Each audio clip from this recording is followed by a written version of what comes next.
O crente, no afã de produzir objeções, confunde tudo e tudo mistura. Prova que ele mesmo não compreende o que está ensinando. Na 8ª objeção, fala do vinho da ceia. Na 9ª, na missa romana. E na 10ª, do poder dos padres de mudar o pão e vinho no corpo e sangue de Cristo. Não vê que tudo isso é uma só e a mesma coisa. E como quem perguntasse: que é uma casa? Uma morada? Uma habitação? Um prédio? Uma vivenda? Tudo isso é mais ou menos a mesma coisa.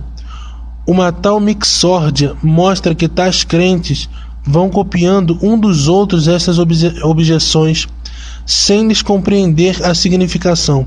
Pois bem, escute, amigo crente, eu vou pôr em ordem lógica as suas elucubrações e fazer brilhar nesta balbúrdia obscura uma luz tão clara que, não tapando os olhos com os 2 punhos, há de distinguir a verdade e será obrigado, se o seu orgulho o permitir, a exclamar: o padre tem razão, e eu estou enganado. Ou melhor, eu não sabia, porém agora sei, compreendo, prostro-me de joelhos e adoro o que estava blasfemando. Para não deixar subsistir a mínima dúvida ou obscuridade, tenho de provar-lhe aqui 4 coisas importantíssimas, todas 4 negadas pelos protestantes. Primeiro, Jesus está verdadeiramente presente na Eucaristia. Segundo, a Santa Missa foi instituída por Cristo. Terceira, o padre tem o poder de mudar o pão e o vinho no corpo e sangue de Cristo. Quarto, basta a comunhão de uma espécie. Eis um resumo pleno e completo das 3 objeções,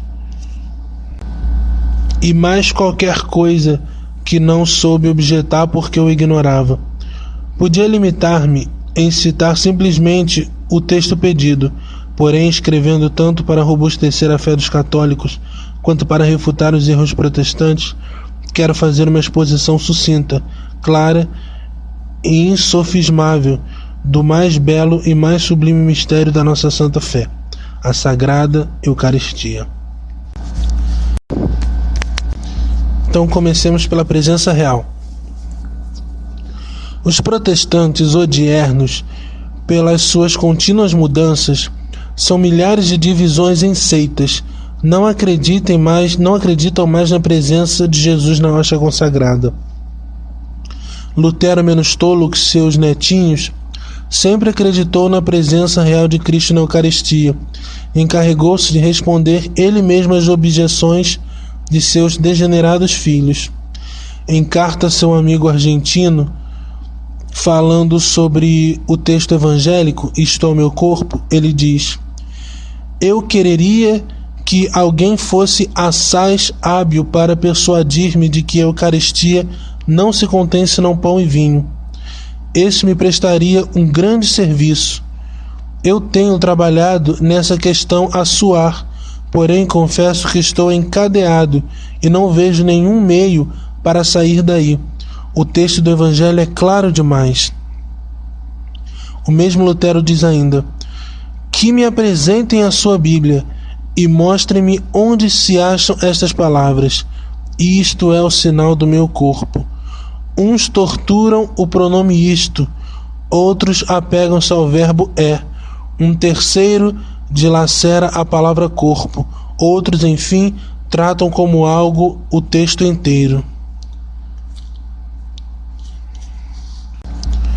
Escutai o vosso Pai, ó protestantes. Só esta desviação e mudança é uma prova clara de que estás fora da verdade.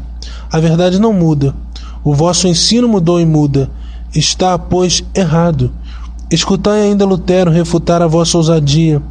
A despeito de todos os meus desejos, diz ele, e de todos os meus esforços, jamais pude impelir o meu espírito a essa negação atrevida. Em outra parte ele diz: a negação da presença real é uma evidente blasfêmia, uma negação da veracidade divina.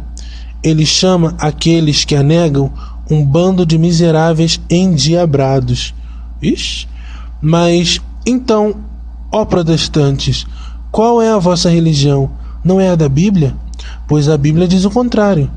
Não é de Jesus Cristo, pois Cristo diz o contrário.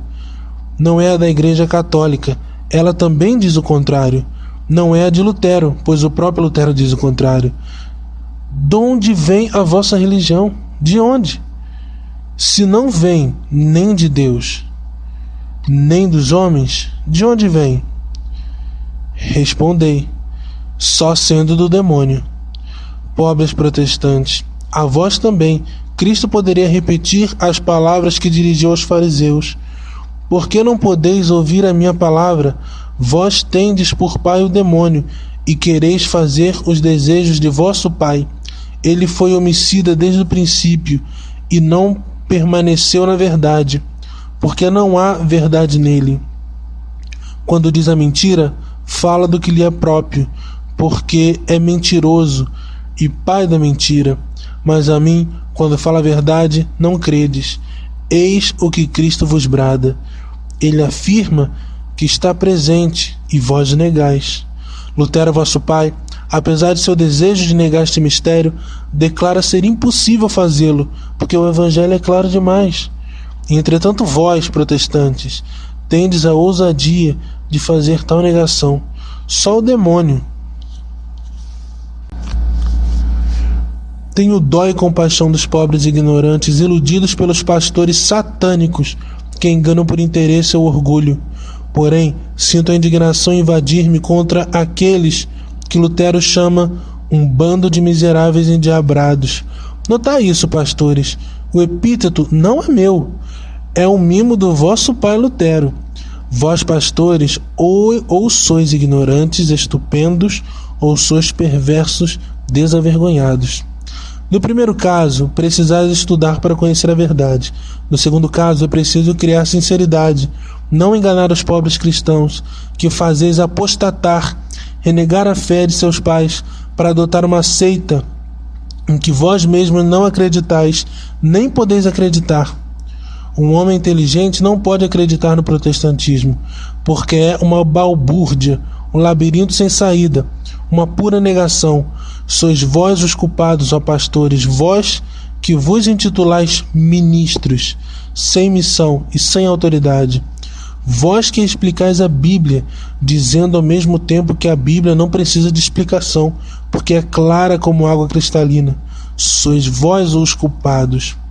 Ó fariseus, sois bem aqueles mestres mentirosos que introduzem seitas de perdição, dos quais predisse São Pedro, e que depois, se reconhecendo o erro, pois é impossível que um homem de bom senso não o reconheça, sustentais este erro por orgulho ou por sórdido interesse.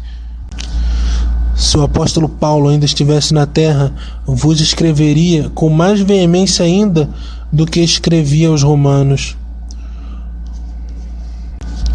Confiais, ó pastores, que sois iguais, sois guias dos cegos e luz dos que estão nas trevas, instruidores dos nécios, mestre das crianças, que tendes a forma da ciência e da verdade na lei. Vós, pois, que ensinais os outros, não vos ensinais a vós mesmos? Vós que pregais, que vos gloriais na lei, desonrais a Deus pela transgressão da lei. A Igreja Católica, apoiada sobre a palavra positiva de Cristo, diz: Jesus Cristo está verdadeiramente presente na Eucaristia. O protestante odierno diz: Cristo não está presente, porque eu digo que não está. É a única razão da negação. Quem dos dois terá razão? Cristo Deus ou o protestante revoltoso? Vamos examinar o fato não somente com um texto, mas com uma série de textos que o crente, se ainda acredita na Bíblia, terá a bondade de verificar e de meditar, porque é uma página divina, que vou citar aqui, a qual se devia ler de joelho e em atitude de adoração. Eis em São João os termos de que Jesus Cristo serviu, falando a primeira vez deste grande sacramento. Eu sou o pão da vida. Vossos pais comeram o maná do deserto e morreram. Este é o pão que desce do céu, para que o que dele comer não morra. Eu sou o pão vivo, que desci do céu. Se alguém comer deste pão, viverá eternamente. E o pão que eu darei é minha carne, para a vida do mundo. Que clareza nestas palavras! Que quer dizer isso, ó crente? Eu sou o pão vivo. O pão que eu darei é a minha carne. É ou não é a carne de Cristo? É ou não é Cristo que será o pão que deve ser comido? Deixe de cegueira e compreenda a palavra de Deus. Deus sabia falar e compreendia a significação das palavras. Ou o amigo quer dar a Cristo uma lição de gramática ou de sintaxe. E não é só isso. Cristo continua cada vez mais positivo e mais claro. Se não comerdes a carne do Filho do Homem e não beberdes o seu sangue, não tereis a vida em vós. O que comer a minha carne e beber o meu sangue terá a vida eterna, porque a minha carne é verdadeira comida e o meu sangue é verdadeiramente bebida. O que come a minha carne e bebe meu sangue fica em mim e eu nele. O que me come viverá por mim. Este é o pão que desceu do céu. O que come este pão viverá eternamente. Quanta página divina! Ó, diga-me, pobre crente, trata-se do corpo de Cristo feito pão para ser comido ou não? Ou trata-se simplesmente de um pedaço de pão de padaria? Minha carne é comida. O que me come, não é isso? O próprio Jesus Cristo feito pão para ser comido? Como se pode interpretar isto de outro modo? Ou o amigo não acredita na Bíblia, na palavra de Cristo, ou deve confessar que Cristo se deu verdadeiramente como comida aos homens na Sagrada Eucaristia. Então, ou queime sua Bíblia, ou faça-se católico. Não há, logicamente, outra saída. Protestante não pode ficar. Ou ateu, ou católico. Ou não acredita em nada, ou tem que acreditar no ensino da igreja. Cristo afirma, repete, reafirma e explica que o pão que ele vai dar é seu próprio corpo, que seu corpo é uma comida, que seu sangue é uma bebida, que é um pão celeste que dá a vida eterna, e tudo isso positivo, repetido mais de 50 vezes sem deixar subsistir a mais leve hesitação. E tu, ó protestante, tens a audácia de dizer: Cristo não está na Eucaristia? O corpo de Cristo não é comida? Tudo isso é uma imagem, uma representação, é uma ceia, onde se come um pedaço de pão em lembrança de Cristo. Pobre, pobre protestante, tu és um cego, ou um ímpio, ou tu és mais do que o próprio Deus, ou tu és Satanás. Cristo diz: este pão é o meu corpo. O protestante exclama: não, senhor, é um pedaço de pau. Cristo ajunta: minha carne é verdadeiramente comida. O protestante objeta: não, senhor, não comemos a ti, é simplesmente um pedaço de pão. Cristo completa: o que me come viverá por mim. O protestante objeta: não, senhor, este pão não é a tua carne. Cristo repete: o que come da minha carne fica em mim. O protestante blasfema: não, senhor, não é a tua carne, porque eu não o quero. É uma ceia, uma simples lembrança. Tu estás enganado, ó Cristo. Não entendes a Bíblia. De tudo o que tu afirmas, nada é verdade. Este pão do céu não existe. Este pão não é o teu corpo. Este vinho não é o teu sangue. Teu corpo não é comida, teu sangue não é bebida. E se Cristo, num gesto de infinita compaixão para o louco protestante, lhe perguntasse: mas por que não é? Eu que sou Deus onipotente, eu digo que é. Como tu pode dizer o contrário? O protestante responderia: não, este pão não é o teu corpo não é comida, porque eu não quero. Pobre protestante, reflete um instante, compreende e compreenderás que estás em revolta contra o próprio Deus. Fazes da tua Bíblia um ídolo que adoras e desprezas a verdade que a Bíblia ensina. Oh, como São Paulo teve razão quando escreveu aos Romanos: tendo conhecido a Deus, não o glorificaram como Deus, antes desvaneceram, dizendo-se sábios, tornaram-se loucos. Ó homens de bom senso, cujo coração não está ainda obcecado, dizei-os, quem tem razão? Nós, católicos que aceitamos a palavra de Deus em seu sentido óbvio, natural e positivo, ou protestante, que a deturpa, violenta ou até mesmo rejeita? Quem diz a verdade? Cristo, que é Deus, ou protestante, que é um revoltoso? Quem conhece melhor a Bíblia? Cristo, que afirma, ou protestante que nega? Deixe de graças, pobre crente, deixa de blasfemar contra Deus. Seja maometano, seja budista ou judeu, se quiseres, porém deixa de dizer-te discípulo de Cristo, renegando e insinuando os ensinamentos de Cristo. Um tal procedimento revolta o bom senso, a lealdade e a consciência humana. Se Cristo voltasse à terra, com que veemência ele repetiria em frente das vossas casas de culto, dirigindo-se aos vossos falsos ministros: ai de vós, fariseus hipócritas, que fechais aos homens o reino dos céus, porque nem vós entrais, nem deixais entrar aqueles que o desejam. Ai de vós, hipócritas, porque percorreis mar e terra para fazer um prosélito, e depois de o ter ganho, o fazeis filho do inferno, 2 vezes mais do que vós. Viva Cristo! Ele só possui a verdade. Abaixo os blasfemadores e protestantes, que com Judas beijam Cristo na fronte para melhor atraiçoá-lo e vendê-lo. Vai! O brasileiro é católico e não vende nem sua fé nem sua alma. Para não deixar subsistir a mínima dúvida a respeito de sua presença real na Sagrada Eucaristia, Cristo permite que haja oposição da parte dos judeus e como escândalo da parte dos seus próprios apóstolos. A palavra que ele acaba de proferir: minha carne é verdadeiramente comida, o que me come vive por mim, são tão positivas e tão claras que os judeus não são iludidos. Eles entendem que se trata verdadeiramente da carne de Cristo, que deve ser comida, e a prova é que se revoltam. Como dizem eles: pode estar dar-nos a sua carne a comer? Jesus ouve, compreende e sabe que os judeus vão afastar-se dele por não poderem suportar uma verdade tão nova e inverossímil. Retiram-se murmurando: é duro demais, quem pode ouvir uma tal linguagem? Até no meio dos discípulos está se produzindo uma divisão. Desde então, muitos de seus discípulos o abandonaram e já não andavam com ele. Que fará Jesus? Irá buscá-los?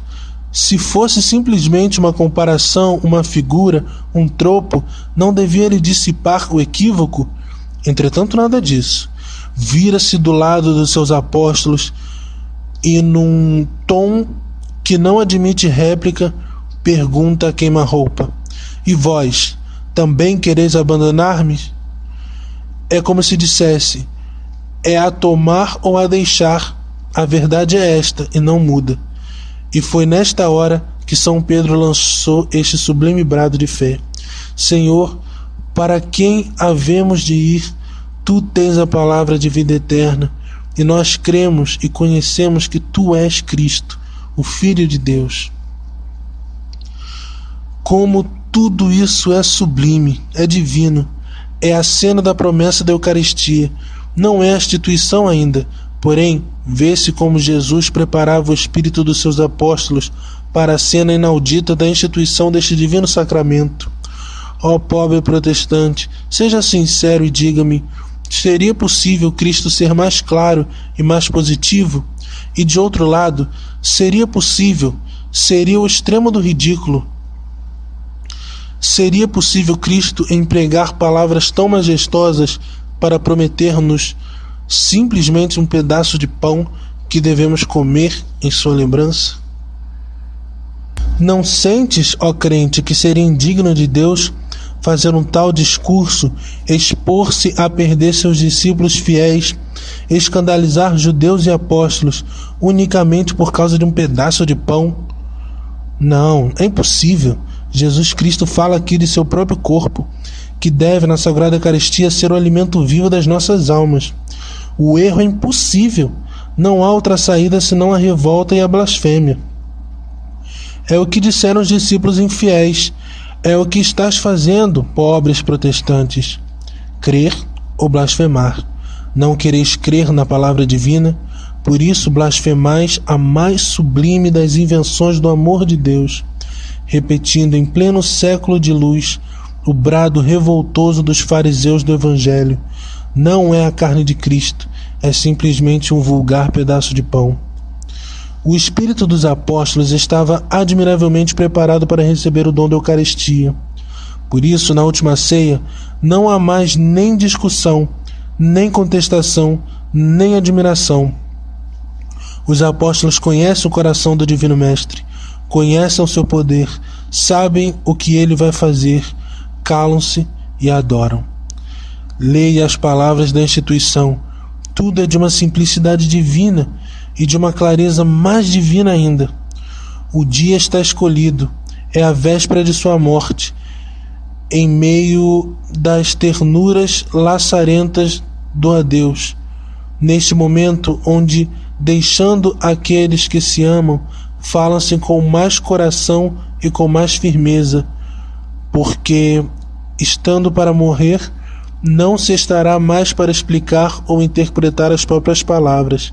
Neste momento, pois, num festim preparado com solenidade, impaciente e desejado, eis que se passa. Quando estava ceando, Jesus tomou o pão, benzeu e partiu-o e deu-o a seus discípulos, dizendo: Tomai e comei, isto é o meu corpo que é dado por vós, fazei isto em memória de mim. E tomando o cálice, deu graças e o deu a eles, dizendo: Bebei deste todos, porque isto é o meu sangue do Novo Testamento, que será derramado por muitos para a remissão dos pecados. Que simplicidade, que precisão nos termos! Que ausência de frases! Sente-se em cada palavra uma autoridade divina. O original grego é mais forte ainda. Isto é o meu corpo, meu próprio corpo, o mesmo que é dado por vós. Isto é o meu sangue, meu próprio sangue, da nova aliança, o sangue derramado por vós em remissão dos pecados. E no texto siríaco, tão antigo como o grego, feito no tempo dos apóstolos, disse: o que se dá é o próprio corpo de Jesus, seu próprio sangue. Que simplicidade! Ainda uma vez, leia isso, pobre crente, e veja se há jeito de dar a este texto outro sentido senão o da presença real do corpo e do sangue no pão e no vinho eucarístico. Se Cristo quisesse dar um simples sinal, ele teria dito. Quando ele usa de parábolas, de tropos ou similitudes, ele o faz de modo que todos o compreendam. Aqui, sem nada explicar, nem antes nem depois, ele só diz: isto é o meu corpo. Ó Jesus, que precisão! E ao mesmo tempo, que autoridade! Quanto poder nestas palavras! Lázaro sai do sepulcro, e Lázaro sai imediatamente. Mulher, estás curada, e ela fica curada. Isto é o meu corpo, e esse é o corpo de Cristo. Estas palavras, diz um dos fundadores do protestantismo, têm o brilho do relâmpago, e o Espírito nada lhes pode objetar. Eis a verdade, meu caro crente, a verdade clara, positiva e irrefutável, a verdade fulgurante como o relâmpago, imponente como a majestade divina. Ainda uma vez, pois é a conclusão que se impõe, ou crer ou blasfemar, ou aceitar a verdade católica ou tornar-se um miserável ímpio. Medita isso e tem coragem de escutar a tua consciência e a voz de Deus e de repetir com a Igreja Católica: Cristo está verdadeiramente presente no Santíssimo Sacramento do altar. Creio, Senhor, mas aumentai a minha fé. Uma conclusão necessária. Que tal, amigo?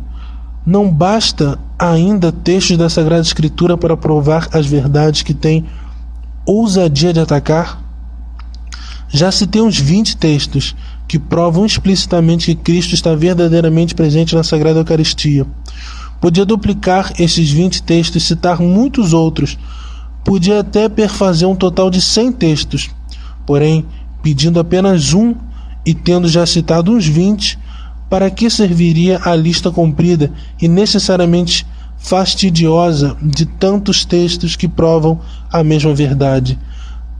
Tantos textos, claro amigo, provam claro e publicamente as 6 seguintes verdades: ou que o amigo não conhece a Bíblia; segunda, ou que está de má fé conhecendo tais textos e não lhes dando crédito; ou que é escravo do respeito humano e não tem coragem de voltar à igreja; ou não sabe o que está pedindo e neste caso não passa de um louco; ou está agindo sob a influência de qualquer analfabeto endinheirado e neste caso é um vulgar vendido; ou, enfim, está na boa fé e procura conhecer a verdade, e neste último caso, conhecendo a verdade exposta nestas linhas, deve abraçá-la e voltar ao grêmio da Igreja verdadeira, que é a de São Pedro ou de Roma. O resultado há de provar a qual destas categorias pertence e qual o epíteto que merece, para contemplar a grande verdade exposta por São Mateus, São Marcos e São Lucas. Eis mais um texto do grande São Paulo, cujos escritos os protestantes apreciam. Para não abusar da paciência de ninguém, citarei apenas este trecho da primeira epístola aos Coríntios, capítulo 11, versículo 23 a 30.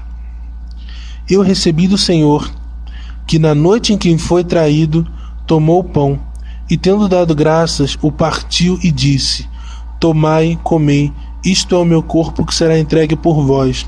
Fazei isto em memória de mim.